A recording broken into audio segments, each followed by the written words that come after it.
We must have the courage to reach for our goals.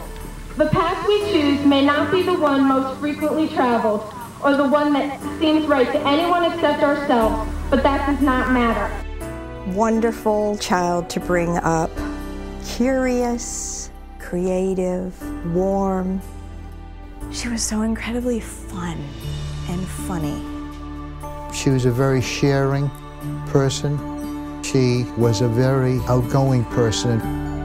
She just was so alive and was the most incredible competitor, but competitor with herself. Anything that she was going to do, it was just get it done.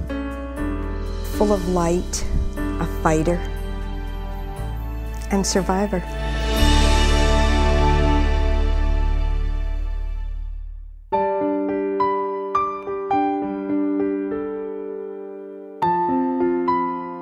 I'm a cancer survivor.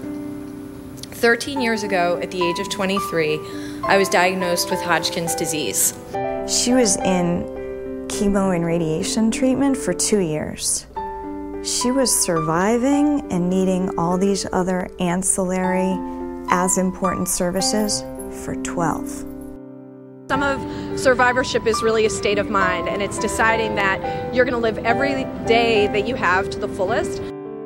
Once you get out of treatment, you realize that there's a whole host of issues that nobody has prepared you for. Meg really started trying to build, I guess, her own roadmap to then share with other people so they would never have to start from zero. We're celebrating survivorship. We're celebrating the fact that there are 11 million cancer survivors in the United States now, and that's an amazing number.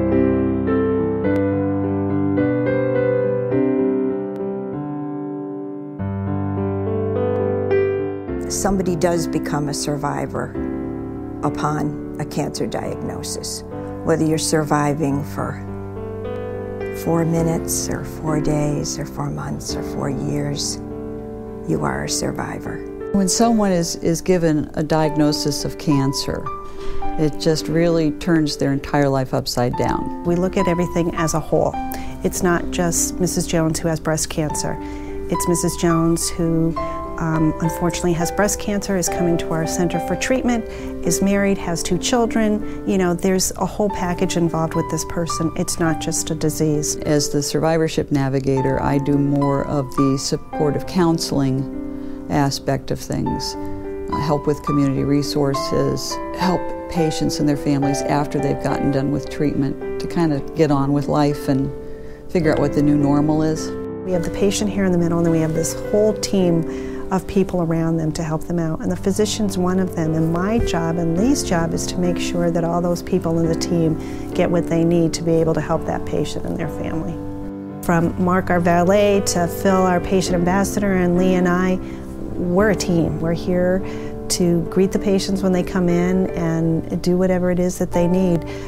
We have other people on our team. We have the cafe, we have our boutique, we have the American Cancer Society who helps to support our resource library. It is a huge team. It's when the patient walks in, we don't want them to feel like they're alone. Our program is unique in that we are there for the patients and their families through the duration. They need to come back for counseling because of physical issues or emotional issues that come up later. We're there. People walk in the door and they look at this place and they can't believe it's a cancer center, and they're smiling. They have their treatment and they leave and they're smiling. And that says a lot for what we do here.